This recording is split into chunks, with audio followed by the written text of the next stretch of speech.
Welcome back to channel. तो पिछले video में मैंने तुम लोगों के लिए साइंस का प्लेलिस्ट चालू कर दिया। जैसे मैंने मैथ्स की पूरी प्लेलिस्ट बनाई थी, हर चैप्टर में तुम लोगों को ओवर दिया था कि क्या पढ़ना है क्या नहीं पढ़ना, कौन से क्वेश्चन करने कैसे करने। वही सेम चीज़ मैं साइंस के लिए करूँगा। तो साइंस में आज हम लोग चैप्टर करने वाले हैं केमिकल रिएक्शन एंड इक्वेशन। ये केमिस्ट्री का तुम्हारा पहला चैप्टर है और वो कह सकते हैं कि one of the most important chapter है तुम्हारे फ्यूचर की केमिस्ट्री के लिए। तो इस चैप्टर के अंदर आता क्या क्या है, सबसे पहले तो इसके अंदर तुमको बताएंगे कि इक्वेशंस बनाने कैसे है। जैसे फॉर एग्जांपल मान के चलो Na+Cl NaCl। अब इसको लिखने का एक और तरीका है कि आयंस मिले। अब एक सेम चीज तुम लोगों को आगे करके दिखाएंगे, फिर उसके बाद बोलेंगे बैलेंसिंग करो। जैसे दो गैसेस है H2O2, उन दोनों को मिला के बन रहा है पानी H2O। तुम लोगों को बताना है कि इसको बैलेंस कैसे करें।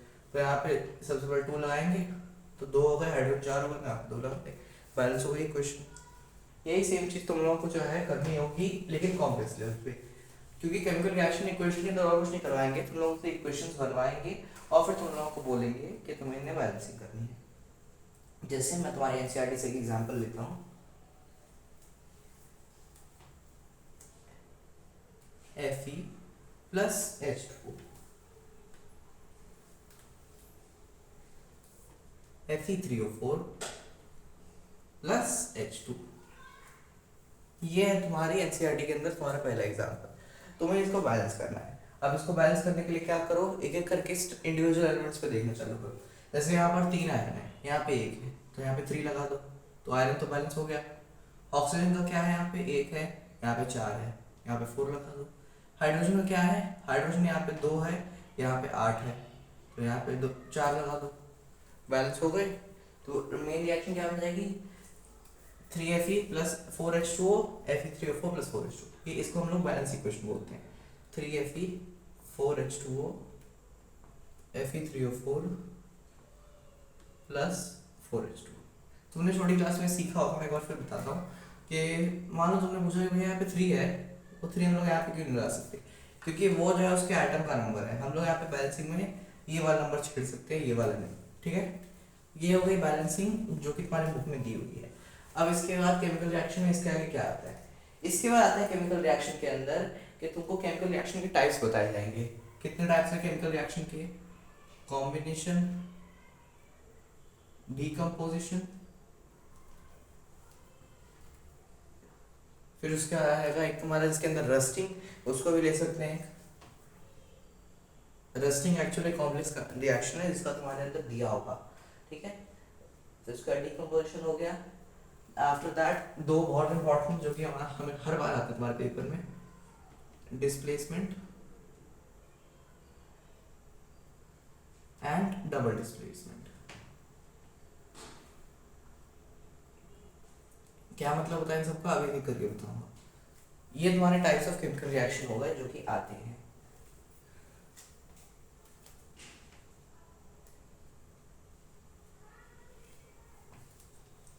अब हर एक का क्या काम है, हर एक कैसे आते हैं। सबसे पहले एक बात देख लो, इन लोगों के अंदर जो है एक चीज तुमने कॉमन देखी होगी कि सारे के सारे जो है केमिकल रिएक्शन है और हर एक के अंदर केमिकल स्टेट चेंज हो रही है किसी भी एलिमेंट की। हर एक के अंदर एलिमेंट का कुछ ना कुछ चेंज होगा। तो जैसे कॉम्बिनेशन क्या है, कॉम्बिनेशन में क्या होगा, दो एलिमेंट्स हैं A+B और वो कंबाइन होके एक सिंगल मोल बनाएंगे कोई एक चीज का, तो A भी होगी या तो C होगी, कुछ भी हो सकता है वो। ठीक है, फिर उसके बाद डीकम्पोजिशन, उसके अंदर क्या होगा, एक सिंगल प्रोडक्ट है वो डिकम्पोज हो गया कि टूट के दो अलग अलग प्रोडक्ट बनाएगा, दो या दो से ज्यादा मल्टीपल प्रोडक्ट्स बनाए। ठीक है, ये हो गया इसका। अब इसके अंदर क्या होंगे कि तुम्हें अलग अलग फॉर्मूले दिए होंगे, वो सारे फॉर्मूले तुमको याद करने होंगे। फॉर्मूले याद करने कैसे हैं, उसके लिए एक सिंपल तरीका है, एक वाइट शीट लो, उस पर लिख लो सारा ब्लू कलर का जितना भी टेक्स्ट है, दिन भर पढ़ो याद रहेगा। डिकम्पोजिशन हुआ, फिर उसके बाद डिस्प्लेसमेंट। अब displacement one of the most ट्रिकीएस्ट question है, ये आ ही जाता है डिस्प्लेसमेंट और डबल डिस्प्लेसमेंट। क्या है, मान लो एलिमेंट है और यहाँ पर जो है C A से स्ट्रॉन्ग एलिमेंट है, तो क्या होगा, C जो है B को डिस्प्लेस करके अपने पास ले आएगा ऐसे। अब यहीं पे ये इसको डिस्प्लेसमेंट बोलते हैं कि अगर आपका जो है एक स्ट्रॉन्ग मेटल आपके पास से आपका कंपाउंड लेके चला जाए एक वीक मेटल से, तो उसको आप डिस्प्लेसमेंट बोलते हैं। डबल डिस्प्लेसमेंट क्या होता है, मान लो आपके पास दो कंपाउंड है, सॉरी दो मेटल है, हर एक के पास कुछ ना कुछ है और दोनों अपने एक्सचेंज कर लें, तो उसको हम लोग बोलते हैं डबल डिस्प्लेसमेंट। डबल डिस्प्लेसमेंट के दो एग्जांपल आते हैं, एक में येलो पीवीटी बनती है, एक में वाइट पीवीटी बनती है। दोनों के दोनों काफ़ी ज़्यादा फेमस एग्जांपल है, दोनों के दोनों को ज़रूर पढ़ना है, बाकी इलेक्ट्रोलाइसिस वगैरह वो सब भी आते हैं। फिर उसके बाद आ गया कोरोजन। कोरोजन का मतलब क्या हुआ, कोई एलिमेंट जो है वो कोई रिएक्शन के थ्रू अपनी स्टेट को लूज कर रहा है, तो जैसे रस्टिंग ऑफ आयरन, उसको हम लोग कोरोजन में काउंट करते हैं। ये हो गए सारे के सारे वो रिएक्शन जो आते हैं। बाकी रिडक्शन एंड ऑक्सीडेशन, इसके अंदर एटम को लूज करना, गेन करना, ठीक है। ऑक्सीडेशन के अंदर क्या होता है कि ऑक्सीजन O2 को गेन करते हैं, H2 को लूज करते हैं। E माइनस का क्या खेल होता है कि गेन करते हैं, लूज करते हैं ऑक्सीडेशन रिडक्शन, ठीक है। ये हो गया यहाँ तक के केमिकल रिएक्शन। अब फिर उसके बाद क्या आता है, तो उसके बाद आ जाएंगी सर्टेन केमिकल इक्वेशंस।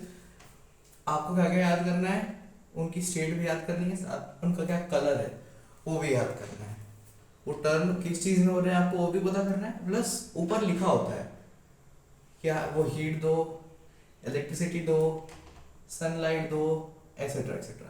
जैसे जो लाइट वाले एग्जांपल्स होते हैं जिसके अंदर फोटो डिकम्पोजिशन होता है, उसके अंदर होता है कि AgCl वो कन्वर्ट कैसे होता है, तो उसके अंदर दिया होता है कि सनलाइट पे रखने से, लाइट पे रखने से कन्वर्ट होता है, क्योंकि फोटो डिकम्पोजिशन है। डिकम्पोजिशन के भी ऐसे 3 टाइप होते हैं, थर्मल डिकम्पोजिशन, फोटो डिकम्पोजिशन और तीसरा हो गया मैकेनिकल डिकम्पोजिशन, ठीक है। ये 3 हो गए आपके डिकम्पोजिशन। इसके बाद क्या करना है, एनसीईआरटी पढ़ते हुए आपको एक तो केमिकल इक्वेशन मार्क करनी है, दूसरा क्या करना है, जितने भी आपकी एक्टिविटीज हैं उनको ढंग से पढ़ना है।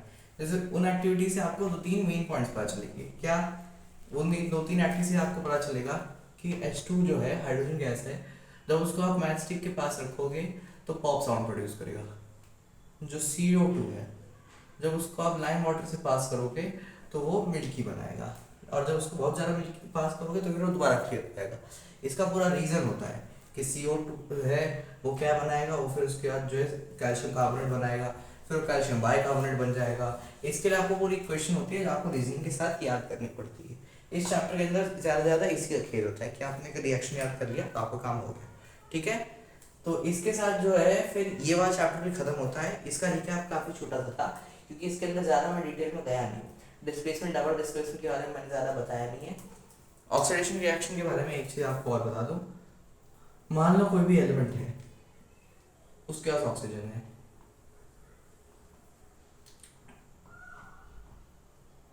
ये ऑक्सीजन इसके पास ट्रांसफर होता है, तो हम इसको ऑक्सीडाइजिंग एजेंट बोलेंगे, इसको रिड्यूसिंग एजेंट बोलेंगे, क्योंकि ये वाला ऑक्सीडाइज हो रहा है, ये वाला रिड्यूस हो रहा है, तो इसीलिए उल्टा हो गया। जिसने ऑक्सीडाइज किया वो रिड्यूसिंग एजेंट है, सॉरी जो ऑक्सीडाइज हो गया वो रिड्यूसिंग एजेंट है, और जो ऑक्सीडाइज हो, जिसने अपना ऑक्सीजन दे दिया वो है ऑक्सीडाइजिंग एजेंट, ठीक है, क्योंकि उसने ऑक्सीडाइज कर दिया।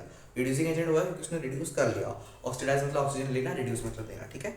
यहाँ तक के इस चैप्टर में इतना ही, बाकी आगे मैं अगली डिटेल में बताऊंगा। फिलहाल के लिए इतना ही। इस पर अगर वन शॉट लेक्चर चाहिए इसमें मैं सारी क्वेश्चन को नोट डाउन करके बताऊँ तो मुझे बताना, मैं ज़रूर बना दूंगा। फिलहाल के लिए see you in the next class.